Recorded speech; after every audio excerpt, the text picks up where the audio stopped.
Ok, dans la série annulée au bout d'une saison, hashtag séries qui n'ont pas trouvé leur audience, mais qui sont quand même super bonnes, je vous présente Everything's Trash, qui est un peu un truc expérimental créé par Phoebe Robinson, qui est une comédienne engagée et autrice, et qui a créé cette série à partir de son propre podcast. Bref, mais la série était drôle en vrai. Elle faisait partie de ces New Black Shows. Le personnage principal avait une approche libérale, plus que libérale, des relations sexuelles, interpersonnelles, amicales, et de la société en général. Elle était entourée d'amis, son frère, qui veut devenir un grand politicien, et sa femme, un peu perchée, mais quand même très très drôle. Ce qui était con, c'est que cette série, qui a été créée en 2022, avait une approche assez nouvelle en fait des relations entre personnes noires, des questions de vulnérabilité chez les hommes, des questions de carrière, de profession, de vie en fait tout court, d'objectifs, sans avoir le poids institutionnel des conventions. C'est-à-dire qu'elle ne se sentait pas obligée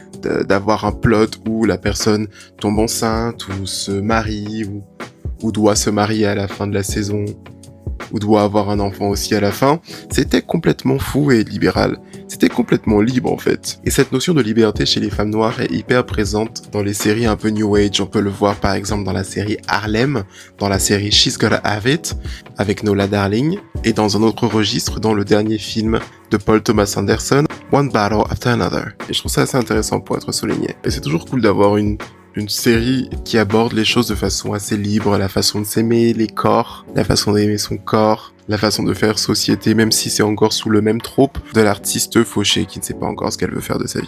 Le personnage principal avait des love interests hyper intéressants, hyper cool, et les personnages étaient hyper bien écrits, et pas uniquement pour servir un plot qui est déjà design de ok, on tombe amoureux, ok, on fonde une famille, est-ce qu'on s'aime ou pas? La série n'avait pas le poids des institutions, et c'est ce que j'aimais particulièrement. Alors l'humour pouvait être parfois un peu lourdingue, en particulier celui du personnage principal. Honnêtement, je la trouvais authentique, je trouvais qu'elle était fluide dans ses dialogues et qu'elle était bien réalisée. Et je trouve que parfois ça suffit pour faire une bonne série. Il n'y a pas beaucoup de séries noires, comiques, ils sont hyper bien, hyper novatrices, qui ne font pas comme toutes les autres séries avec les mêmes scénarios. Malheureusement, après une saison, elle a été annulée juste parce qu'elle ne trouve plus leur public. Cette série était drôle quand même. Et je trouve ça dommage qu'on ne laisse plus sa chance à des séries un peu innovantes. Bref.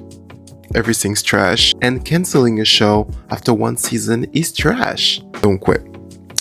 Dommage.